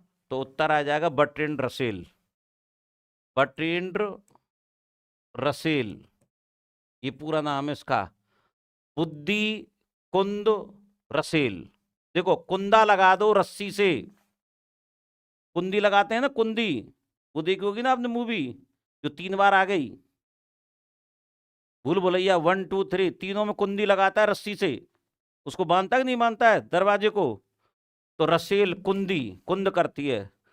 प्लेटो की शिक्षा बुद्धि को क्या करती है, कुंद करती है। यानी हम लोग तो कहते हैं शिक्षा बुद्धि का विकास करती है, ये कहता है बुद्धि को रोक रही है। क्यों? क्योंकि एक बार अगर फेल हो गया दोबारा क्या है उसको एग्जाम देने का मौका ही नहीं मिलेगा। एक तो ये प्रश्न है, एक और है बच्चों कुछ क्वेश्चंस, मैं उनको आपको अभी फटाफट बता देता हूं। इंपोर्ट पे गए, फाइल पर गए, और प्लेटो के कुछ और क्वेश्चंस हैं उनको और देख लेते हैं बच्चों।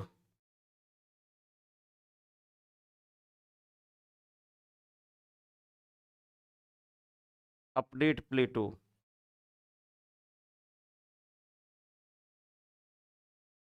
किसने कहा, देखो किसने कहा गणतंत्र की सुंदरता, अच्छे प्रश्न है ना, किसने कहा गणतंत्र की सुंदरता यह है कि गणतंत्र केवल एक राजनीतिक स्वप्न लोक ही नहीं बल्कि साथ ही एक दार्शनिक स्वप्न लोक भी है। देखो साहब ये प्रश्न पिछले एग्जामों में आए हुए हैं, राजनीतिक स्वप्न लोक ही नहीं दार्शनिक स्वप्न लोक भी है, सपने यूटोपिया, किसने कहा, तो देखो लियो स्ट्रॉस, है ना। तो ध्यान रखना ये मैं पहले भी कह चुका हूं, रिपब्लिक गणतंत्र की सुंदरता यह है, देखो ये भी आपको पता है ये भी नैतिकतावादी विचारक है, मूल्यों को और आदर्शों को ही बल देता है, तो ये प्रशंसा कर रहा है। एक दार्शनिक स्वप्न लोक भी है, ठीक है, the philosophical utopia, Leo Strauss, दर्शन और नैतिकता की बात करता है लियो स्ट्रॉस, ठीक है ना। ये देखो स्वप्न लोक लिया, स्वप्न लिया तो स्ट्रेस लिया, है ना, सपने में स्ट्रेस, लियो स्ट्रॉस। रिपब्लिक में गुफा के रूपक एलिगरी ऑफ केव के लिए निम्न कौन सा उत्तर गलत है, दार्शनिकों को लोगों द्वारा नहीं चुना जाना चाहिए, शिक्षित होना चाहिए, ये तो जनता के पास नहीं लौटना चाहिए, सही विकल्प चयन करें। कौन सा उत्तर गलत है, कौन सा उत्तर गुफा के रूपक में कौन सा उत्तर गलत है, 1 और 3, दार्शनिकों को लोगों द्वारा नहीं चुना जाना चाहिए, क्यों, क्योंकि दार्शनिक जन्म से ही विवेकशील है और वो निर्वाचन के तो खिलाफ है, इसलिए जनता के पास नहीं लौटना चाहिए। तो चुनाव और जनता तो एक ही बात है बच्चों, इसलिए उत्तर 1 और 3, उत्तर आएगा डी। प्लेटो क्या कहता है, व्यक्ति के जन्म में ही, जन्म से ही व्यक्ति क्या है, तो मैटर और आइडिया, और जो आइडिया वो मूल तत्व है, और मूल तत्व स्वाभाविक है, नेचुरल है, जो मानव के कंट्रोल में नहीं है, इसलिए मानव जनित उसमें कोई हस्तक्षेप नहीं होना चाहिए। वैचारिक अवधारणा यथार्थवाद, कॉन्सेप्चुअली रियलिज्म के बारे में निम्न कौन सा कथन सही है, आगे देख लो, कॉन्सेप्चुअली रियलिज्म, यथार्थ वास्तविकता क्या है, आइडिया है, वास्तविकता विचार है, प्रत्यय है, यही वास्तविक है, यही संसार जगत है। तो फटाफट बता दो, वे ऐसे शब्द जिनका अर्थ निकलता है, बिल्कुल सही है। हम किसी अवधारणा को उसकी आवश्यक और पर्याप्त शर्तों के साथ ठीक से परिभाषित कर सकते हैं, बिल्कुल सही है, अर्थ निकलेगा तो परिभाषा हो जाएगा। इसका संबंध वास्तविक चीजों से होना चाहिए, मैं कह रहा हूं यथार्थ है, यही वास्तविक है। तो 1 2 और 3 सभी सही हैं, ठीक है ना। एक कॉन्सेप्ट को ढंग से समझना ये इंपॉर्टेंट है, ये सब एग्जामों में आए हुए सवाल है प्लेटो के, ये पिछले एग्जामों में आए हुए सवाल हैं। क्वेश्चन नंबर 1 से लेकर जो में क्रम चल रहा है, ये सब आए हुए सवाल है ना। कार्ल पॉपर की रचना open society and its enemies में निम्नलिखित में से किसकी मीमांसा है? हीगल, प्लेटो और मार्क्स। सही है। कार्ल पोपर ने बंद समाज के 3 दुश्मन बताए, प्लेटो, हीगल, मार्क्स। और ध्यान रखना, कार्ल पोपर प्लेटो को प्रथम फासिस्ट कहता है, निरंकुश सर्वाधिकारवादी कहता है कार्ल पोपर। हालांकि रसेल भी कहता है, हालांकि क्रॉस भी कहता है, लेकिन ज्यादा सही प्रथम किसने कहा तो तब पोपर ही आएगा, अन्य समर्थकों में आएंगे ये तो यूं मान लो आप। कौन इस धारणा को स्वीकार करता है कि आत्मा पहल और सक्रिय होने के कारण हमें शिक्षा के माध्यम से छिपी हुई सर्वोत्तम चीजें प्रदान करती है? देख लो, हमारे आत्मा में ज्ञान है, शिक्षा का काम तो बस इतना सा है बच्चों कि उसे बस हमारी आंखों के सामने ले आओ, बस इतना सा काम है। तो ये बात किसने कही है? ये प्लेटो ने कही है। ठीक है, चलो आगे बढ़ते हैं। नीचे दिए गए कथन दिए गए, एक को अभिकथन और दूसरे को कारण कहा है। देखो, प्लेटो के लिए राज्य संबंधों की एक ऐसी व्यवस्था है जिसमें प्रत्येक व्यक्ति अपना व्यवसाय करना तथा राज्य का कार्य ऐसे संबंधों को बनाए रखना तथा बढ़ावा देना है। दूसरा, इसके अलावा प्लेटो, ये प्लेटो है ना, एक मिनट, आप जब तक आंसर देखो रे बच्चों।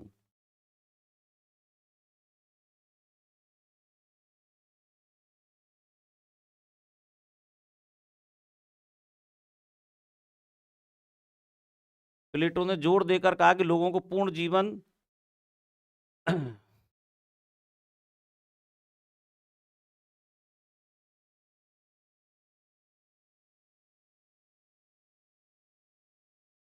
पूर्ण जीवन जीने में कर दो इसको। चलो एक मिनट को,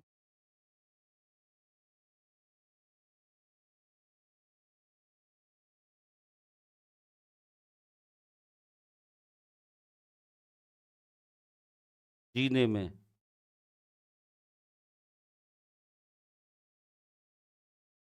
मदद करना सरकार का काम है। ये देखो, समझोगे ना आप ढंग से तो ही काम होगा। राज्य संबंधी ऐसे जिसमें प्रत्येक व्यक्ति अपना व्यवसाय करना है, सही है, कर्तव्य करना। भाई विवेकशील राजा का कर्तव्य है शासन करना, ठीक है। किसान मजदूर उत्पादन का काम है खेती व्यापार करना। सैनिक का काम क्या है? प्रोफेशनल वही है उनका तो, रक्षा करना। राज्य का राज्य संबंध बनाए रखना और बढ़ावा देना, बिल्कुल यही न्याय है, यही तो जस्टिस है। ये तो न्याय की सही बात कर रहा है, यही जस्टिस है, बिल्कुल सही है, ये तो कथन सही है। इसके अलावा प्लेटो ने जोर देकर लोगों को पूर्ण जीवन जीने में मदद करना सरकार काम है। पूर्ण जीवन जीने का मतलब क्या है? फुल एंजॉय करना, कुल मिलाकर दे वर्क देयर ड्यूटी। लेकिन दोनों का एक दूसरे से कोई संबंध नहीं है, ये यार दोनों सत्य हैं, लेकिन इन दोनों की व्याख्या अलग अलग है। ये है फटाफट। अगला, निम्नांकित में से किस विद्वान ने कार्ल पॉपर को विपरिवर्तित प्लेटोवादी कहा है? देखो, ये कथन आया हुआ है विपरिवर्तित, ठीक है, प्लेटोवादी कहा है। ये हमारे सिबली साहब हैं, मलफोर्ड सिबली, ये नाम आपने सुना है, ये नव परंपरावादी विचारक हैं। कार्ल पॉपर, किस विद्वान ने कार्ल पॉपर को विपरिवर्तित प्लेटोवादी कहा है? विपरिवर्तित का मतलब क्या है? जो कार्ल पॉपर है वो प्लेटो की क्या कहकर आलोचना करता है कि साहब ये दर्शन है, ये साहब सही नहीं कहते, ये साहब सर्वाधिकारवाद को बढ़ावा देते हैं। तो इसलिए क्या है, इन्होंने एक तरीके से शासन व्यवस्था का रूप ही चेंज कर दिया, तो इसलिए विपरिवर्तित प्लेटोवादी कहा है। तो किसने कहा? ये मलफोर्ड सिबली ने। 8वां क्वेश्चन, तो 8वां क्वेश्चन देखो, निम्नलिखित में से प्लेटो की किस कृति में सुकरात के मुकदमे का काल्पनिक और व्यंग्यात्मक वर्णन है? देखो, इसमें पुस्तक पूछी और पुस्तक में से सवाल आते हैं, आपको पता है अच्छी तरीके से। तो मैंने आपको बताई थी द अपोलॉजी, अगर ये आ जाता अंतिम समय का वर्णन तब तो क्रीटो हो जाती, लेकिन उनका मुकदमे की काल्पनिक और व्यंग्यात्मक वर्णन है, तो द अपोलॉजी आ जाएगा। ठीक है, इसी को गांधी जी ने सत्यवान के रूप में दिया था। प्लेटो की किस कृति में सुकरात के मुकदमे का काल्पनिक और व्यंग्यात्मक वर्णन है? तो मुकदमे का वर्णन अपोलॉजी में। क्षमा, हम कल्पना से क्षमा मांग लेते हैं, कुल मिलाकर ये है। कल्पना से क्या मान लो? अपोलॉजी, क्षमा मान लो, आई अपोलाइज। 9 में का उत्तर देख लो फटाफट। और उत्तर तुम भी देने की कोशिश किया करो। देखो ये ऐसे प्रश्न आए हुए हैं तो इन्होंने थोड़ी भाषा शैली इनमें क्लिष्ट है ना? तो कॉन्सेप्ट समझने के बाद ही देखो, भाषा तो पेपर की वही बनाएगा पर हमको समझनी पड़ेगी। प्लेटो और अरस्तु इस तथ्य को नजरअंदाज नहीं कर सके कि उनके समाज में राजनीतिक सत्ता सोफिस्टों द्वारा शुरू किए गए एक मजबूत व्यक्तिवादी दार्शनिक आंदोलन द्वारा कमजोर हो गई थी। देखो ये तो सही बात है, जो सोफिस्ट थे उन्होंने व्यक्ति पर बल दिया था, इसमें तो कोई दो राय है ही नहीं, ये तो आपको पता ही है, पता है ना? तो ये तो सही है, सही है, सोफिस्ट व्यक्ति पर बल देते थे और फिर राज्य का महत्व बढ़ेगा तो व्यक्ति का महत्व कम होगा, ये तो सही है। सोफिस्ट दार्शनिक मौजूदा व्यवस्था की न्याय संगत को स्वीकार नहीं कर सके, उन्होंने मनुष्य को सभी चीजों का मापदंड माना, ये भी सही है। तो बी कर दो। ए और आर दोनों सही हैं लेकिन आर ए की व्याख्या नहीं करता है, दोनों कथन अलग अलग हैं बच्चों, ठीक है? तो ये ध्यान रखना। तो ये चीजें एग्जाम में स्कूल लेक्चरर के लेवल पर वैसे तो नहीं आती हैं पर फिर भी आ जाए तो थोड़ा समझना इन चीजों को। प्लेटो से संबंधित निम्नलिखित कथनों को ध्यान पूर्वक पढ़िए। ज्ञान और राय अनन्य। देखो एक तो होता है ज्ञान जो सत्य है, एक होता है राय, ये मिथ्या हो सकती है। क्या हो सकती है? ये मिथ्या हो सकती है। तो ज्ञान अलग है और परामर्श राय अलग है। सद्गुणों के दो रूप हैं। अब देखो सही बात है, कुछ लोग ओपिनियन देते हैं और कुछ लोग क्या देते हैं? कुछ लोग ज्ञान देते हैं, सद्गुण की बात करते हैं। तो मेरे को एक बात बताओ, सद्गुण में किसको मानोगे? सत्य को मानोगे कि झूठ को मानोगे? सद्गुण में मैंने कहा था सत्य भी ऐसा होना चाहिए जिसे जीवन में अपनाया जा सके। तो दो तरीके का ज्ञान चलता है, एक तो चलता है राय और एक चलता है ज्ञान। लेकिन सद्गुण में कौन आएगा? सद्गुण में ज्ञान आएगा। वर्चू इज नॉलेज, सद्गुण को वर्चू कहते हैं, वर्चू इज नॉलेज, सद्गुण ही ज्ञान है, तो इसलिए ध्यान रखना।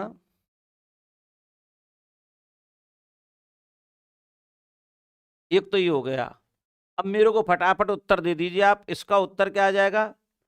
कथन एक ये तो सही है, और कथन दो, सद्गुणों के दो रूप हैं। लेकिन मेरे को आप बताइए सद्गुण का मतलब क्या है? फटाफट बताइए सद्गुण का मतलब क्या है?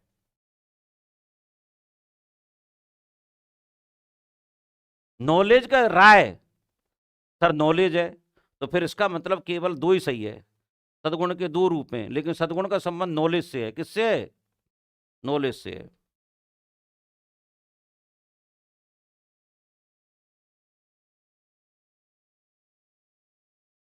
ज्ञान पर आधारित जो सद्गुण शाश्वत है, क्योंकि ये जो मिथ्या है, पारंपरिक और नैतिकता पर सद्गुण जो समय और स्थान के अनुसार बदलते हैं ना, सद्गुण हमेशा स्थायी रहते हैं। ज्ञान हमेशा क्या है? स्थायी है। मैं बार बार एक ही चीज कह रहा हूं, जो भौतिक ज्ञान है वो बदल सकता है, बाह्य ज्ञान बदल सकता है, जो नैतिक ज्ञान है, जो सद्गुण है, जो आइडिया है, जो फॉर्म है, वो प्रत्यय है, जो बीज है, जो आत्मा है, वही स्थिर है। ये संसार विचार जगत की देन है बच्चों। किसकी देन है? संसार विचार जगत की देन है। इसलिए वास्तविक विचार है, फॉर्म आइडिया वास्तविक है, मैटर पदार्थ वास्तविक नहीं, शरीर नश्वर है, आत्मा का नाश नहीं होता, ये ध्यान रखना। किसने बताया कि प्लेटो ने व्यक्ति को विकल्प की स्वतंत्रता नहीं दी, जो कि एक अविभाज्य मानव अधिकार था? प्लेटो ने विकल्प की स्वतंत्रता नहीं दी। बर्लिन, बर्लिन स्वतंत्रता का विचारक है कि नहीं है रे? तो 11 में बर्लिन। निम्न में से किस एक के अनुसार प्लेटो द्वारा प्रतिपादित न्याय सार्वजनिक तथा व्यक्तिगत दोनों ही सद्गुण हैं जो राज्य तथा उसके सदस्यों के सर्वोत्तम कल्याण को परिलक्षित करता है? देखो ये न्याय का समर्थन करने वाला विचारक है। क्वेश्चन नंबर 12, ठीक है? 12 में आप बताइए किसका कथन है? प्लेटो का न्याय, ठीक है? तो ध्यान रखना, प्लेटो द्वारा प्रतिपादित न्याय सार्वजनिक तथा व्यक्तिगत दोनों ही सद्गुण है। तो प्लेटो का न्याय सद्गुण है। ये कौन कह रहा है? सेवायन। सद्गुण का मतलब है व्यवहार में प्रयोग, ज्ञान का व्यवहार में प्रयोग करना। और जो सत्य है, सद्गुण का मतलब है जो सत्य है, सत्यम शिवम सुंदरम। प्लेटो का कौन सा ग्रंथ मोनोलॉग शैली में है? देखो, मोनोलॉग का मतलब इसमें एक ही पात्र है, मोनोलॉग। ठीक है, संवाद शैली में है, वार्ता शैली में है, डायलॉग मेथड में, नाटकीय शैली में, है ना, नाटक। और यह है रिपब्लिक। बाकी सब में, स्टेट्समैन में 3 है, लॉज में भी 3 है। सभी कुछ प्लेटो से आ रहा है, हमारी पुस्तकों को छोड़ बाकी सभी पुस्तकें जला दीजिए, यह कथन किसका है? ईयरसन का है।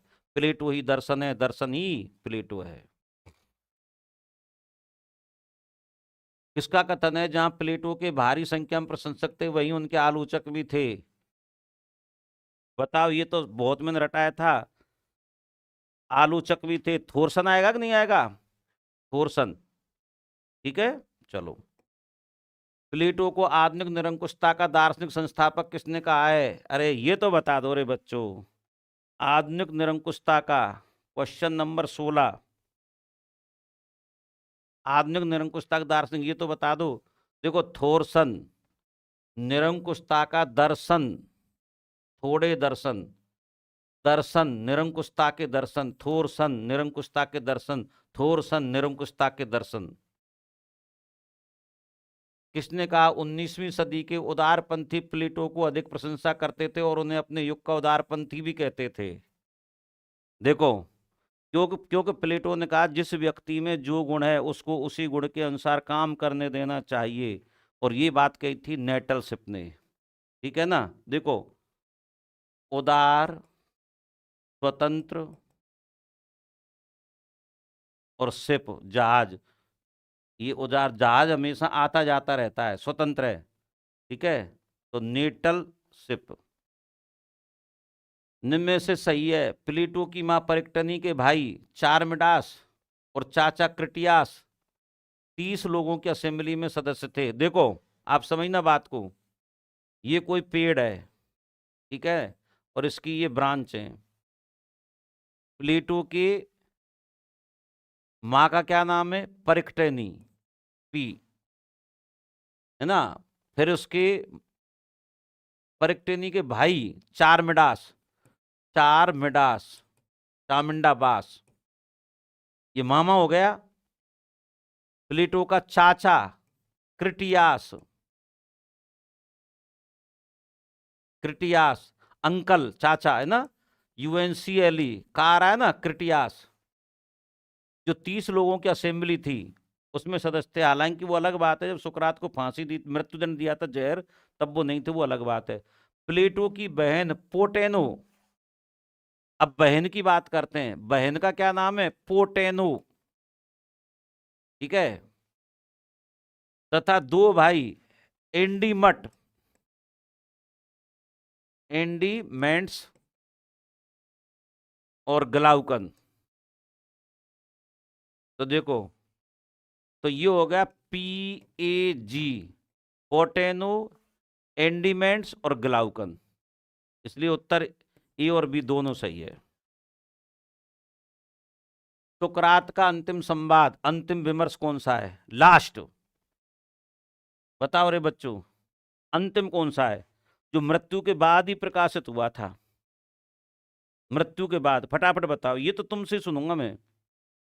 आ गया, दी लॉज, है ना। 347 कह लो या 48, सही है, दी लॉज।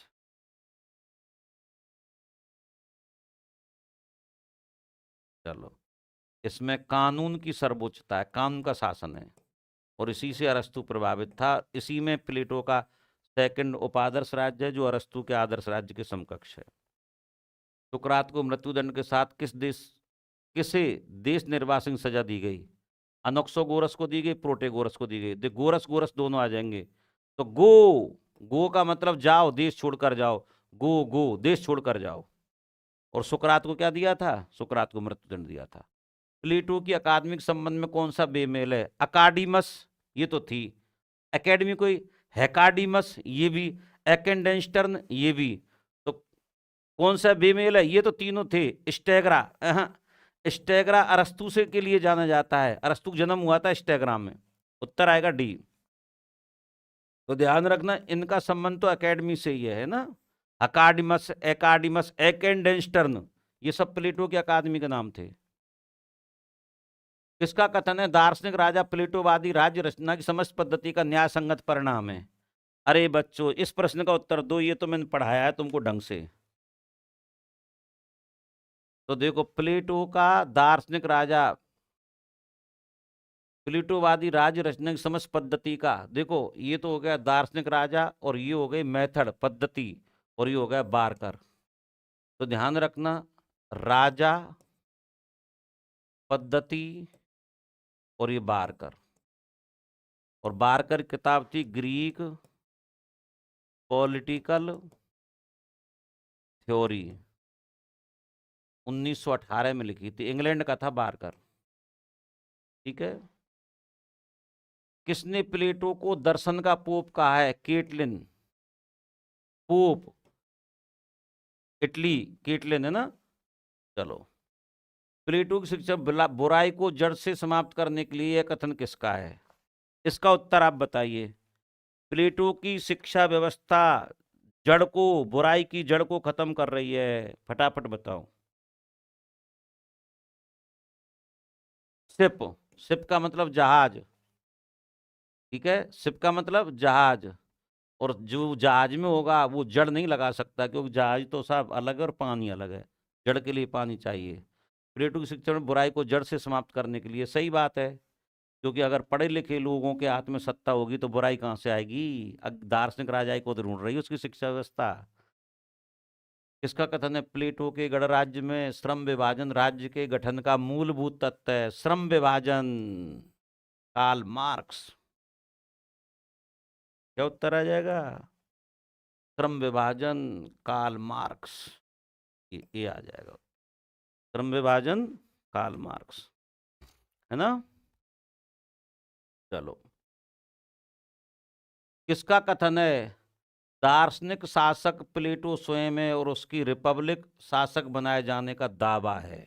देखो ये कथन भी मैंने आपको पढ़ाया हुआ है, याद करो इसमें क्या हो सकता है। क्लेम, दावा, दावा क्लेम।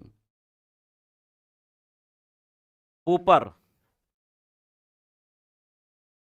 देखो, दार्शनिक शासक प्लेटो स्वयं है और उसके रिपब्लिक शासक बनाए जाने का दावा है, यानी इसमें दूल्हा, दावा, पोपर, है ना।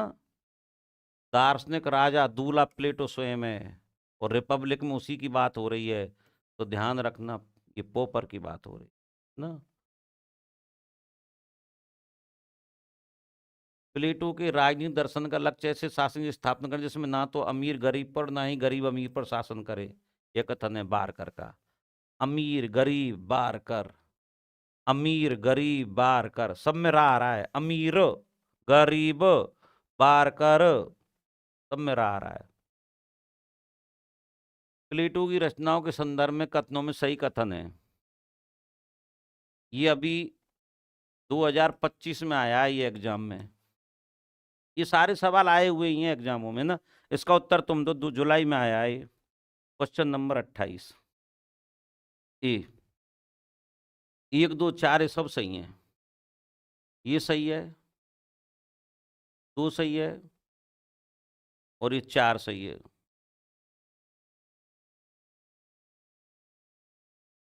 ये वाला गलत है, तो इसलिए उत्तर आ जाएगा 1 2 4।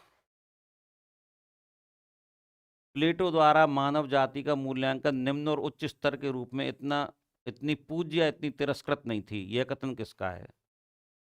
तिरस्कृत नहीं थी, सिन क्लियर, है ना। तो यानी उच्च निम्न, अच्छा बुरा, एक तरफ दास, एक तरफ वो विवेकशील है, दूसरी तरफ क्या है वो,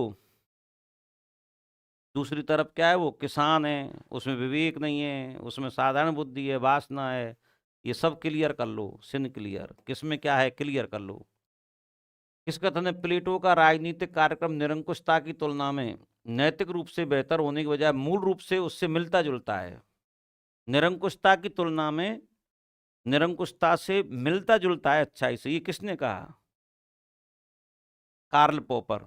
देखो निरंकुशता शब्द आ गया, पोपर कर दो। निरंकुशता शब्द आ गया, कार्यक्रम निरंकुशता की तुलना में नैतिक रूप से बेहतर और मूल रूप से उससे मिलता जुलता है। ये है, क्योंकि उसके कहने से लोग नैतिक थोड़ी ना होंगे, पर हाँ ठीक है, नैतिकता की तरफ लेके तो जा रहा है। रिपब्लिक को न सिर्फ एक दार्शनिक रचना वाली सामाजिक राजनीतिक सुधार संबंधी रचना भी माना जाए। अरे ये तो मैंने खूब पढ़ाया है, खूब याद कराया है तुमको। बताओ फटाफट। नेटलशिप, दार्शनिक राजनीतिक, है ना?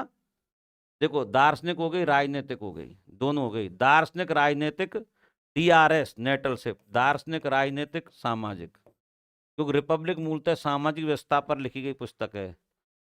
निम्न में से किसने प्लेटोवाद को ईसाईवाद का बौद्धिक पहलू बताया है? वोल्टेयर, फ्रेडरिक नीत्शे, दोनों आ जाएगा यार, है ना? तो बौद्धिक पहलू वोल्टेयर भी आ जाएगा और फ्रेडरिक नीत्शे भी आ जाएगा। तो 32 में क्या हो जाएगा? सी हो जाएगा। चलो साहब, आज के लिए इतना ही काफ़ी है। तो मिलते हैं फिर एक नई क्लास के साथ में। इसके साथ प्लेटो कंप्लीट हुआ, अरस्तु पर चर्चा होगी नेक्स्ट क्लास में। थैंक यू वेरी मच बच्चों, धन्यवाद।